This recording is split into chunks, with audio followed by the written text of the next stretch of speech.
ভালো থেকো সব সময়। হ্যাঁ, তুমিও ভালো থেকো। বিয়ে কবে করবে?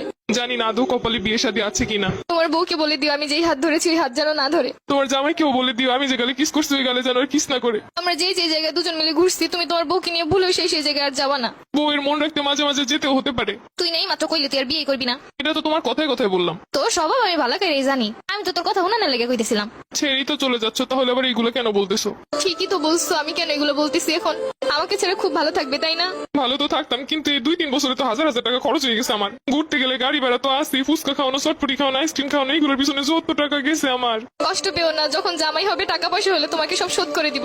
তোমার কিন্তু মাঝে মধ্যে এমবিও বইটা দিতাম আমি। হ্যাঁ ঠিকই বলছো, আমি তোমার কাছ থেকে নিতে চাইছিলাম না, তুমি আমাকে জোর করিয়ে দিছিলা। তখন তো বুঝি না এগুলো সব লস হয়ে যাবে। আচ্ছা জামাই হলে ওটাও শোধ করে দিব, টেনশন করো না। ঠিক আছে, ওইগুলো শোধ করে দিলে আমার আর মনে কোনো কষ্ট নাই। শুধু নিজে যা যা করছো তাই ভাবলা, আমি যে কি করছি সেইগুলো মনে নাই।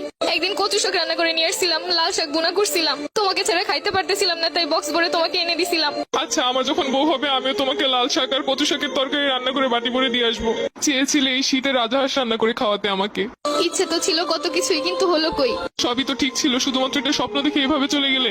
আর আমার এই শীতে রাজহাঁস খাওয়া হলো না। শুধু কি স্বপ্নই? তুমি যে একটা মেয়ের দিকে তাকাইছিলে 2 মিনিটের জন্য, সম্পর্কে শুরুতেই বলছিলাম কোনো মেয়ের দিকে ভুলেও তাকাবা না। তুমি শুধু তাকানোটাই দেখলে, কিসের জন্য তাকাইছি সেটা তো একবারও জানতে চাইলে না। ওই মেয়েটার অন্য গাড়িতে পেঁচে যাচ্ছিল, আমি মেয়েটাকে বাঁচানোর জন্য ওকে ইশারা করে বুঝাচ্ছিলাম। আমি বেঁচে থাকতে অন্য কেউ মরে যাচ্ছে বলে তোমার এত কষ্ট হচ্ছিল? আমি তো বলেছি আমার ভুল হয়েছে।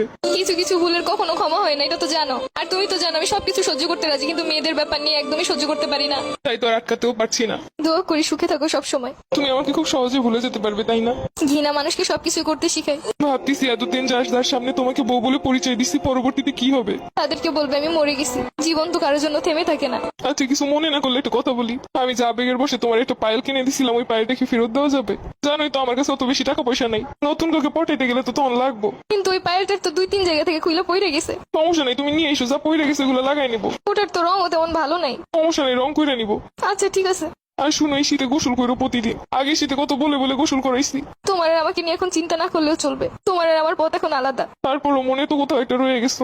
এত সহজে তো চাইলেই ভুলতে পারবো না।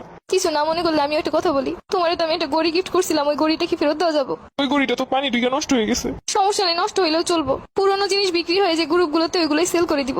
একটা ড্রেস পছন্দ হয়েছে, ভাবছিলাম তোমারে বলবো, সেটা তো আর হলো না। ওই গড়িটা বিক্রি করেই কিনবো। লাস্ট ওই একটাই স্মৃতি ছিল আমার কাছে, ওটাও নিয়ে যাবে। আমি নিজেই নেই, আমার স্মৃতি দিয়ে আর কি করবে?